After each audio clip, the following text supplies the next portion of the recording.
Hello mga katugtugan, welcome sa ating video. For this video, exercise tayo ng major scale.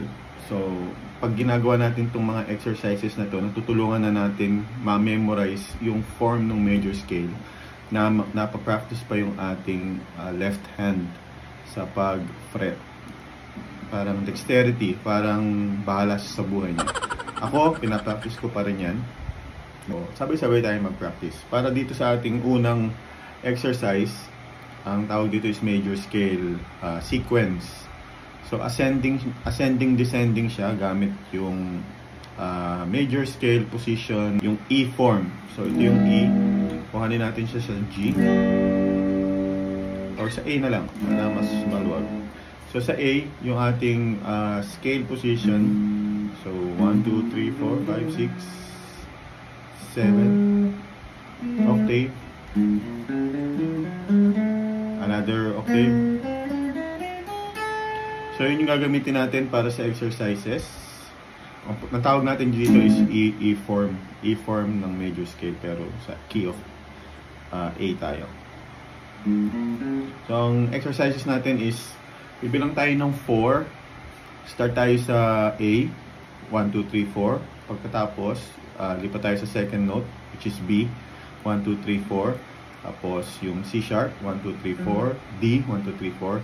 Hanggang magamit natin lahat ng mga notes doon sa scale.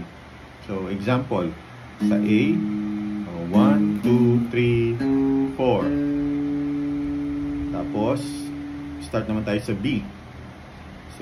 So practicein yung finger nyo. So wag puro index. Kung ano yung pinakamalapit na finger dun sa fret, yun yung gagamitin natin. Kasi nakalatag dapat yan, di ba?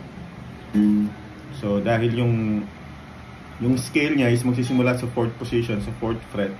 Ayan, yung complete form, So, galing siya sa 7, tapos 1. So, yun yung pinaka-form ng scale natin. So, start tayo sa A. So, kaya yung ating second finger yung nasa root note sa 5th fret. So 1, 2, 3, 4. Pagkatapos yung second note naman ng scale yung pipindutin natin, which is B. 1, 2, 3, 4. Tapos yung third note nasa C sharp. 1, 2, 3, 4. Pagkatapos ng C sharp yung D. Yan. So yung scale natin, di ba? Pagkatapos ng D sa E naman, sa 7th fret ng A string. 1, 2, 3, 1, 2, 3,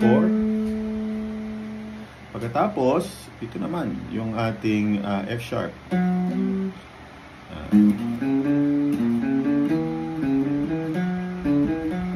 Yan, di ba? E. Tapos F sharp. Tapos yung ating G sharp. Tapos yung A. Tapos B. Tapos C sharp. Tapos D. Tapos E. Pagka nandun na tayo, yung last note natin is yung A. Okay na tayo. So, ang gagawin naman natin, descending. So, pababa naman tayo sa scale. So, ganun din. Apatan din. 1, 2, 3, 4. 1, 2, 3, 4. 1, 2, 3, 4. Ganun.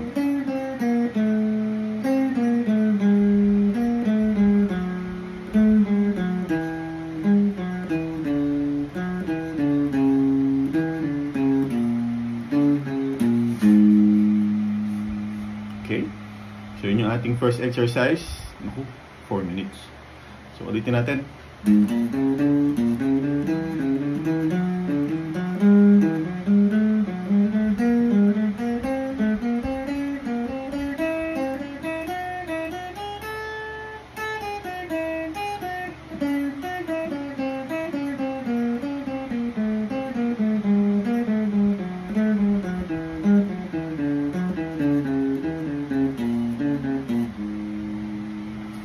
Okay, thank you very much. See you sa susunod na video, another form ng exercise.